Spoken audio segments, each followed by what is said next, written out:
In the 11th and 13th centuries, a heretical doctrine had developed in Europe. Heretical or heresy is a controversial opinion which is wrong and against the dogma of the Roman Catholic Church. This heretical teaching was called Albigensianism. According to this Albigensianism, the universe was a battleground between good, which was spirit, and evil, which was matter. They believed that the human beings were believed to be spirits trapped in physical bodies, so we can do anything to be released from the prison, that is the body, including suicide. This heresy has also rejected Catholic beliefs regarding the Holy Trinity, the sacraments, Mother Mary, purgatory, and hell. According to the Albigensianism, Christ was not truly a man, and the resurrection of Christ were only illusions. This heresy was deeply rooted in the southern France in the first part of the 13th century, and it spread like a wildfire in even among the other places.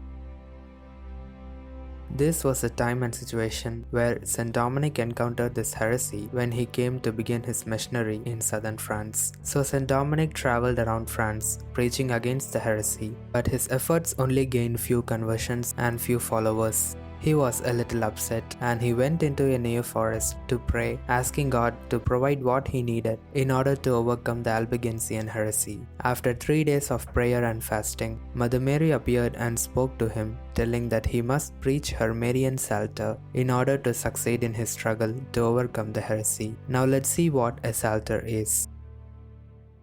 Psalter is a book of Psalms. We all know Psalms in the Bible, so Psalter is a book of only Psalms. In the 12th century, the religious orders recited together the 150 Psalms each day, and to mark the count of every Psalm, they used rocks and pebbles. That is, whenever they pray one Psalm, they'll put a pebble in a container, and this later evolved into strings with knots, and later into small rocks tied in strings. It became hard for some illiterate people to read Psalms, so they decided to say 150 Our Father, which was in Bible, every day, so that they could remember and be with the Lord always. When people prayed the Our Father, they also prayed the Hail Mary, but it wasn't like the complete Hail Mary which we say today. All they knew was the angel Gabriel's greeting, Hail Mary full of grace, the Lord is with thee, and later they added Elizabeth's greeting in the Bible, Blessed are you among women. It was not until the 16th century that the words Holy Mary Mother of God, pray for us sinners now and at the hour of our death were added to the prayer. So the people prayed 150 Hail Marys and 15 Our Fathers in between. Now we understand that the Rosary was intended to pray all the 15 mysteries, the first joyful mysteries, the sorrowful mysteries, and the glorious mysteries, all at once. One Rosary is praying all the 15 mysteries. Recently, many of our Catholics began to pray the 4 sets of mysteries of the Rosary in a day. Coming back to the apparition story, Mother Mary taught the 15 mysteries to St. Dominic, so that by meditating on Christ's life, the people will reject the heresy and believe every event in Christ's life.